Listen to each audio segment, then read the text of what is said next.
My name is Wyatt Sullivan. I'm at Florida Atlantic University and I play football. So early on in my high school career, I was actually playing basketball, which is not even the sport I play in college. But the best advice a mentor ever gave me was probably just stay the course and just don't give up. Like, just be confident in yourself and your ability and whatever it is, because it carries over to whatever sports you play.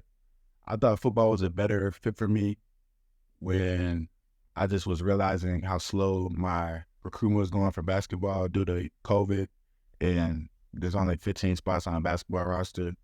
So there's only so many spots for every high school guy, and when more guys have more eligibility, that's less spots for the high school guys. And I really wanted to go D1, and I knew I was athletic, so I knew that, jumping and catching a lob or a dunk was real similar to catching a touchdown or head top of somebody. So I just thought it was going to be a smooth transition, and it was. My junior year, I didn't get any recognition at all. It was after my junior year. Really, I was just playing. I was going to every camp I could go to.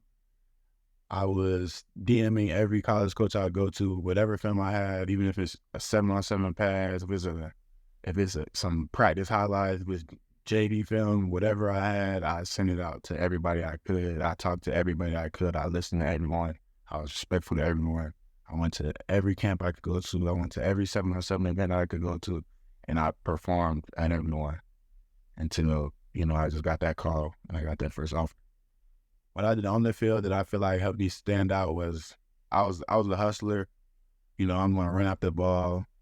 If I see ball, get ball on defense, I played special teams, I played defense, I played offense. I didn't stick to one position because at the end of the day, you got to play whatever the college coaches think you're best at is the position you're going to play in college. So I was just resilient, willing to play whatever they told me to play, and whatever they offered me for was what I ended up going to school to play. Because a lot of times they end up changing your position when you get here anyways. What led me to FAU was NFL Hall of Famer recruited me. Harris Ward was my recruiter to FAU, and just believing in what he was saying. And then it's also beautiful down here. It's paradise, it's Boca Raton. So just the scenery and the coaching at that time just led me here. And advice I'd give to any kid getting ready or going through this recruiting process is ask the tough questions. The coach, like, realistically, you're committing to a program, you're not committing to a coach. So if you don't like the program, if you don't like certain things about the school, if you don't like location, etc., blase, the coach might not be there. The coach, very rarely is your coach going to be there for 4 years or 3 years. So you got to fall in love with the program and not the coach, is what I would say.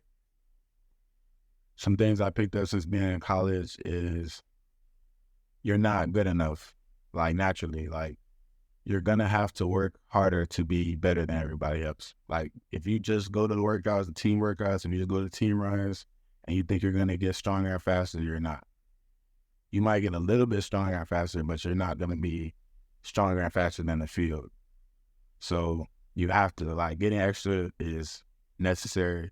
If you don't get extra, you're not going to understand your playbook. You're not going to be sharp. You gotta know the playbook and your assignment, whatever sport it is, like the back of your hand. Like, you have to more than know it. You have to be able to recite off the top of your head without looking at a piece of paper. So that requires a lot of extra work just to sometimes even just to even your playing field, because some people might just be naturally better than you before you even got here.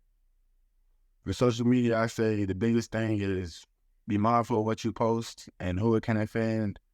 And if you're posting funny TikToks, don't post vulgar TikToks or vulgar Instagram videos, because you might be offending a business, possible NIL sponsorship. You might be offending a coach.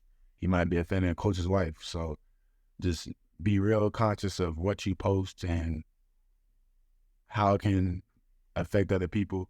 But I would say the main thing of building your name, image, and likeness is just consistency and how much you post, what platforms you're posting on, and just being yourself, authentically. Somebody's gonna thrill you.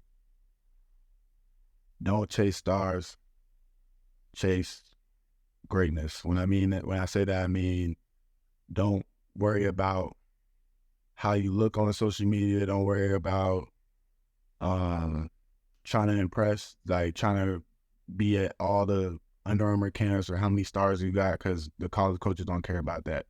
Worry about how good you are at your sport, how athletic you are, focus on your body, focus on eating, get bigger, be ready to go to college, because nowadays you have to be ready as soon as you get on campus.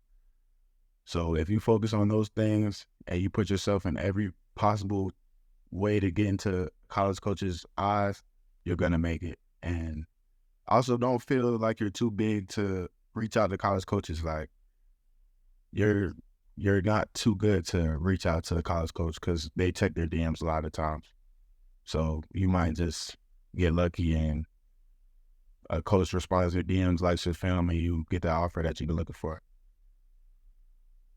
If I go back in time and tell myself junior year that how important my body was going to be now, I would have started eating healthier.